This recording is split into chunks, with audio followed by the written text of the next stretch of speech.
بنگلہ دیش اس وقت شدید سیاسی اور سماجی بحران سے گزر رہا ہے۔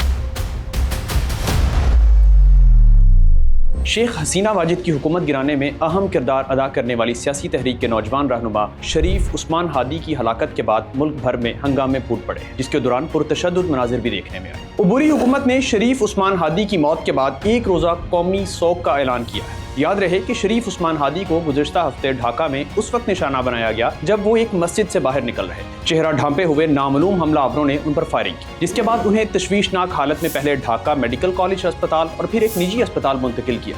بعد ازاں بہتر علاج کے لیے انہیں سنگاپور لے جایا، تاہم وہ جمعرات کو زخموں کی تاب نہ لاتے ہوئے دم توڑ گئے۔ یہ واقعہ ایسے وقت میں پیش آیا جب عبوری حکومت کی جانب سے عام انتخابات کی تاریخ کے اعلان کو صرف ایک دن گزرا۔ شریف عثمان ہادی بھی ان انتخابات میں ایک خود مختار امیدوار کی حیثیت سے حصہ لینے کا ارادہ رکھتے تھے۔ ہادی پر حملے کے بعد سے ہی ملک میں غم و غصے کی کیفیت پائی جاتی تھی، مگر جمعرات کی رات جیسے ہی ان کی موت کی خبر سامنے آئی، سینکڑوں حامی سڑکوں پر نکل آئے۔ ڈھاکہ میں احتجاج نے جلد ہی پرتشدد رخ اختیار کر مظاہرین نے بنگلہ دیش کے دو بڑے اخبارات کے دفاتر پر بھی دھاوا بول دیا۔ ہجوم نے ایک عمارت کو آگ لگا دی، جس کے باعث صحافی اور دیگر عملہ اندر پھنس گیا۔ فائر فائٹرز نے سیڑھیوں کے ذریعے کئی افراد کو محفوظ باہر نکالا، جبکہ بعد میں فوجی دستے بھی تعینات کر دیے گئے۔ ملک کے دیگر حصوں میں بھی صورتحال قابو سے باہر ہوتی دکھائی دی۔ شمالی شہر راجشاہی میں مظاہرین نے سابق وزیر اعظم شیخ حسینہ کی جماعت عوامی لیگ کے علاقائی دفتر کو بلڈوزر سے مسمار کر دیا۔ ڈھاکہ میں بھارت کے نائب سفیر کے گھر کو مظاہرین نے گھیر لیا، جس کے بعد پولیس نے آنسو گیس کا استعمال کیا۔ بھارتی میڈیا نے یہ دعویٰ کیا ہے کہ سفارتی رہائش گاہ کو بھی نشانہ بنایا گیا۔ اب سوال یہ ہے کہ یہ سب کیوں ہو رہا ہے؟ شریف عثمان ہادی 32 سالہ طلبہ رہنما تھے، جو پلیٹ فارم فار ریولیوشن نامی طلبہ تحریک کے سینئر رہنما سمجھے جاتے ہیں۔ وہ 2024 کی اس طلبہ قیادت والی تحریک کا نمایاں چہرہ بن کر سامنے آئے، جس کے نتیجے میں 15 سالہ حکمرانی کے بعد شیخ حسینہ کو اقتدار چھوڑنا پڑا اور وہ بھارت میں خود ساختہ جلا وطنی پر چلی۔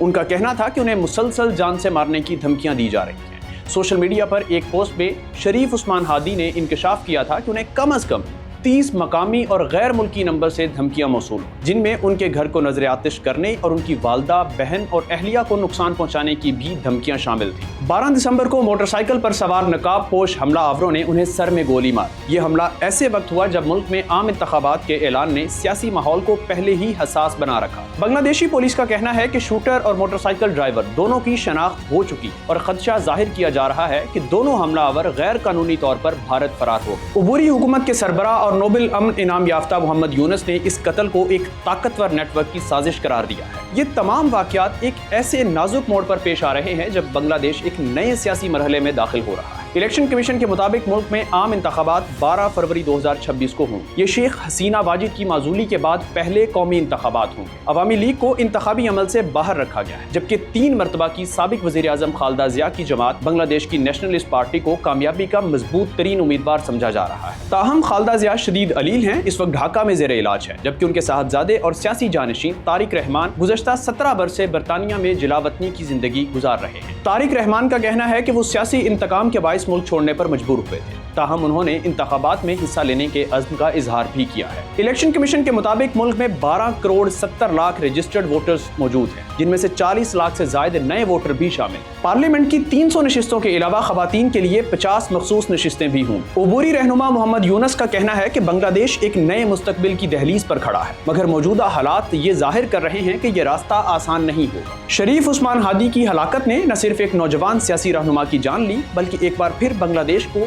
سیاسی عدم استحکام، عوامی غصے اور غیر یقینی مستقبل کے دہانے پر لا کھڑا کیا ہے۔